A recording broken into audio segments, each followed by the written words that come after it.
I made it to rank 6. That means better tires.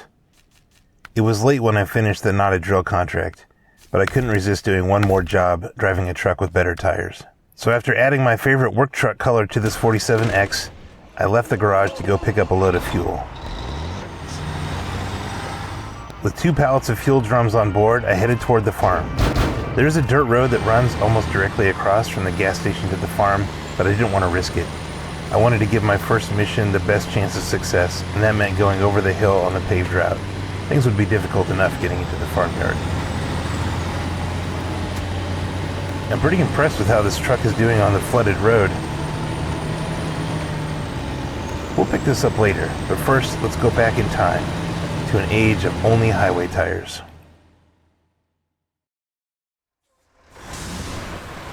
I started exploring the Smithville Dam using my trusty 57X. Knowing it performs better with a load on, I grabbed these concrete slabs from the warehouse near this bridge. On earlier playthroughs, I've crossed this river on the uphill side, winching my way across.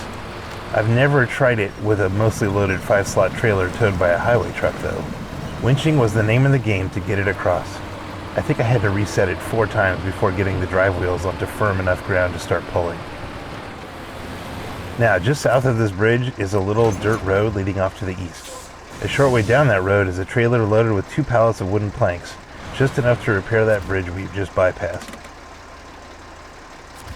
Okay, bridge fixed, some more money in the account, and some more points on the way to rank 6. From here I drove the switchback road over the hill to the warehouse near the Drummond Island Tunnel. Pavement or dirt, the 57X had no trouble on this route, staying in 4th or 5th gear most of the time. At the warehouse, I removed a concrete slab, replaced it with a load of metal beams, turned around, and headed back to the quarry entrance.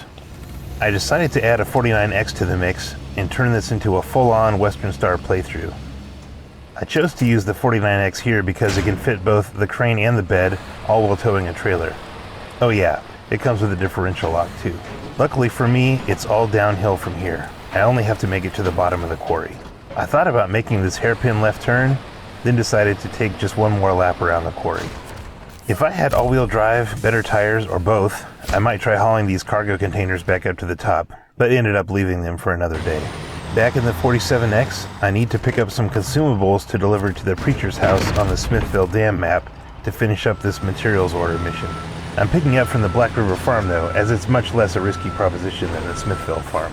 After dropping off the metal beams at the quarry, I got back in the 57X and drove 2 concrete slabs to the Smithville service hub. That leaves only a delivery to the hungry clergyman to finish up this contract. Sorry about that mailbox. Oh yeah, rank 5.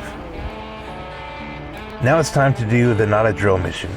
Grabbing an empty trailer from the garage, I pilot the 49X to town to pick up 2 loads of metal beams, then down to the lumber mill on the way to the drilling site. Not shown is my gratuitous use of the Chevy Scout truck to pull me up the hill from the lumber yard and all the way to the oil rig site. But eventually, I make it and can deliver the beams. After dropping off the slabs with the 57X, I loaded up the drilling equipment, taking up all 5 slots of my trailer.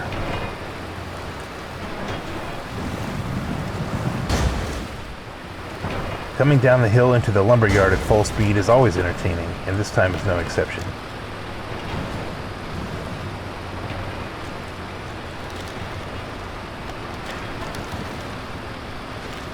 I tried to push my luck by going wide to the left, staying on the grass. It worked way better than staying on the rutted road, but I still got stuck eventually. You guessed it, scout time. The eagle-eyed among you might notice that I unpacked the drill. I was at a point where I wasn't making any progress, even with the scout pulling, and the street-tired 49X was worthless here. As I understand it, if the load isn't packed, it doesn't add its mass to the truck. So I unpacked the drill, and then the scout was able to pull me, and I needed it to, all the way in. I edited a lot of this out, but the actual trip took me long enough that I'd forgotten that I unpacked the drill.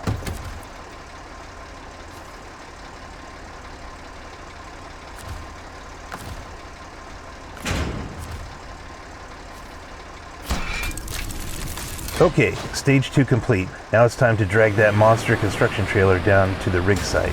Similar to how it did pulling the huge fuel trailer to the factory, the 57X hauls the construction trailer with relative ease. This was the only time I had to winch on the main road. I'm going to go along the Powerline Road. It's not the shortest, but it's the straightest, and my best chance to get the trailer to the drilling site. I can't believe how far I made it through this rough left-hand turn. I've been stuck here with much less capable trucks.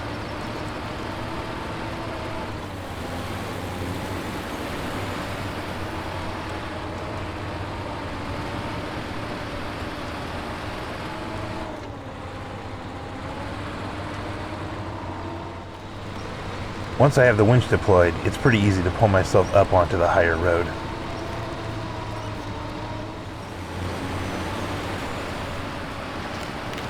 But this point marks the end of unassisted progress.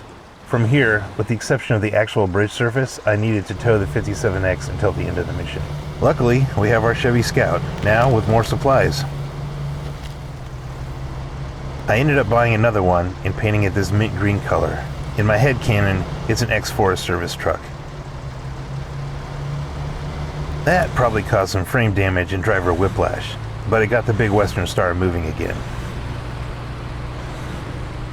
I'm not kidding when I said I had to tow it from here on out. I was able to get it close to the bridge using the Scout, but then I needed to get the other 57X to help out.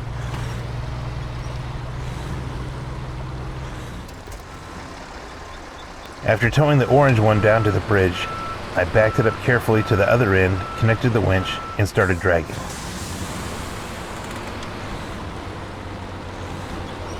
Started dragging myself backward.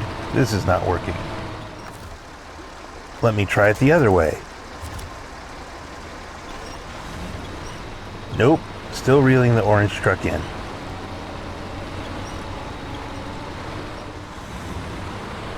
Eventually, I'm able to get the green truck to start moving by setting the winch line as long as possible between the two trucks, backing up as far as possible, then flooring it, rowing through the gears as fast as possible, slowly jolting the green truck forward until the miracle happened and it finally came up onto the bridge.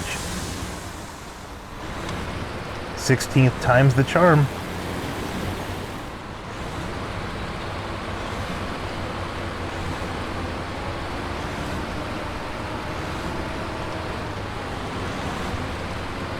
Okay, just keep going until the orange one gets stuck.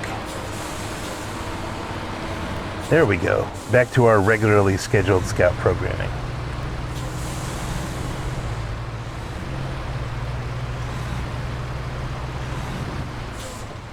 I'm so impressed with the Scout. It did an amazing job, but it didn't quite have the oomph to get the 57X over the finish line.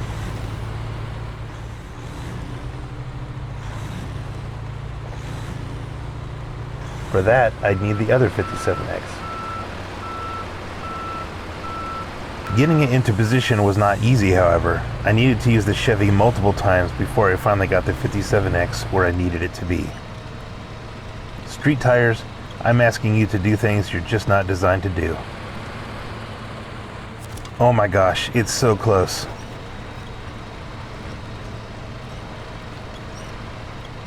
Finally! Finally, rank 6. Rank 6. Okay, back on my 47X from the beginning of the episode. No diff lock, no all-wheel drive, and it is managing this route under its own power with occasional winching. Okay, a lot of winching on this hill. But eventually I make it to the forester's hut with 2 pallets of fuel drums. Hopefully this keeps them warm through the winter.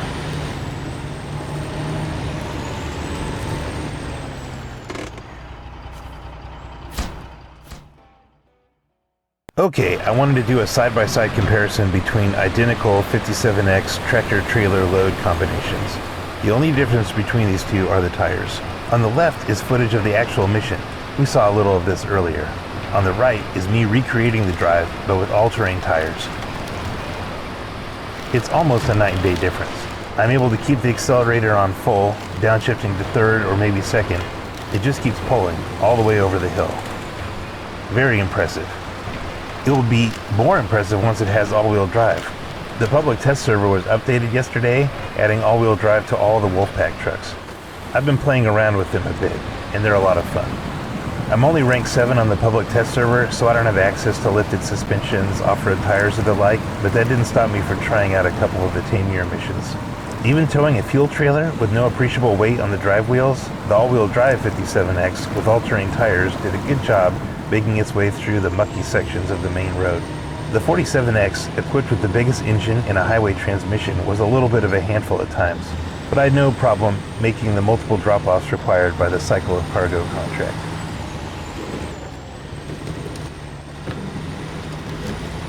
This thing is a real monster, but pretty thirsty in this configuration.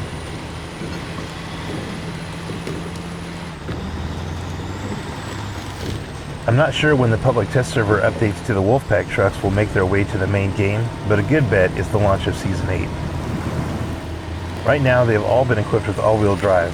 The only one with diff lock is still the 6x4 47X. I'd rather see them all with diff locks from the start of the game.